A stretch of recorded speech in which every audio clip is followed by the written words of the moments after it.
Hello everyone, my name is Christian and I am here to shed some light for you learners. No, really, let's take this seriously. I believe that you guys are the same as me. We all agree that we are theorists. Some of my friends also made some videos for some of you. They said that I'm the most boring one among us, but I certainly believe no, I'm not. This video is specifically made for theorists. So if you're not the theorist, look for other videos found on our channel that will suit you well. You know, we theorists, we love to take things seriously. And we love to learn things as a whole. So I am here to do that. So without further ado, let us start. Welcome to Learning Pedagogy. Our topic for today is called sensory images. So sensory images requires the use of senses. And speaking of senses, we have 5! Yep, we have 5 senses to consider, namely sight, smell, touch, hearing, and taste.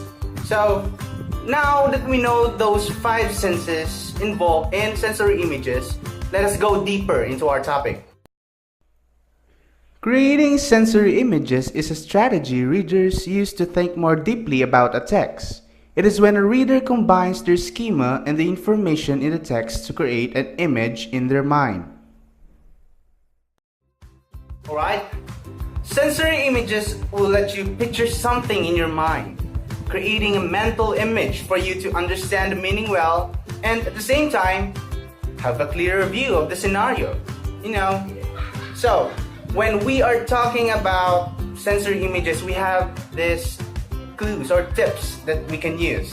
First one, when you are locating sensory images in a sentence or a passage, you need to look for context clues. What kind of context clues? Clues that are connected to the 5 senses. Either the 5 sense, touch, hearing, taste, and everything. So if those context clues are connected to those phrases, then automatically we can consider that as sensory images. Another one is you need to use your schema or background knowledge in order to decode the meaning of that certain sensory image. That's just some of the tips that you can use in order to decode and locate sensory images in sentences and passages. So for us to be familiar with sensory images, here are some phrases that will serve to be as an example for you in order to distinguish and to decode. Here we go. First, let's take on the sense of sight. Here is the phrase: symmetrical measurement of the house. Touch: boiling hot lava. Smell: foul-smelling bathroom. Hearing: stable beeping of the broken stoplight. Taste: bitter and nasty dessert. Each of these examples are connected to certain senses of our body, and by the use of it, you can easily construct mental pictures in your mind regarding the said statement. Okay, let us test you a bit. Try to guess what senses is used in the following phrases. You will be given 3 seconds each, and so you may begin. But first, grab a piece of paper and anything that you can write on. Are you ready? Let's start. Try to guess which senses are involved in the following phrases. First, loud crashing sound of the accident. Second, savory taste of the main course. Third, bizarre arrangement of patterns. Fourth, lukewarm temperature of the soup. Fifth, pleasant smell of the classroom.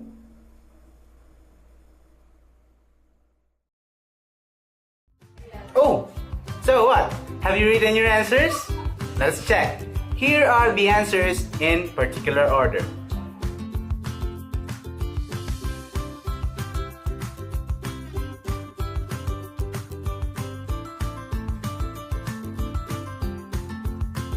Now that you have engaged yourself in a short activity, let's sum our lesson first. Number 1, we use sensory image to produce a mental image of the statement given. Second, we use all of the 5 senses in making, locating, and decoding meaning. And the last, you can apply sensory images in your own writing to, of course, express yourself well. Now, to really test your learning, let us have this activity. Get a piece of paper or anything you can write on, and what you're going to do is to locate the sensory images and close in each sentences. You need to write them in your paper. You will be given 5 seconds per item to answer. Let's start.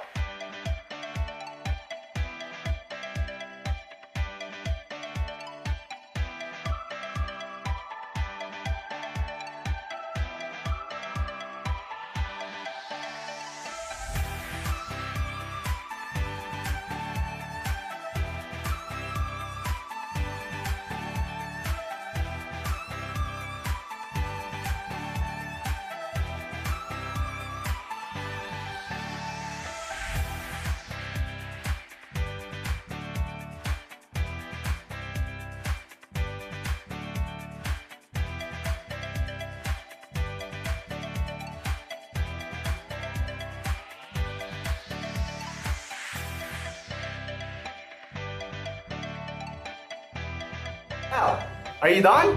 Now let's check. These are the answers again in particular order.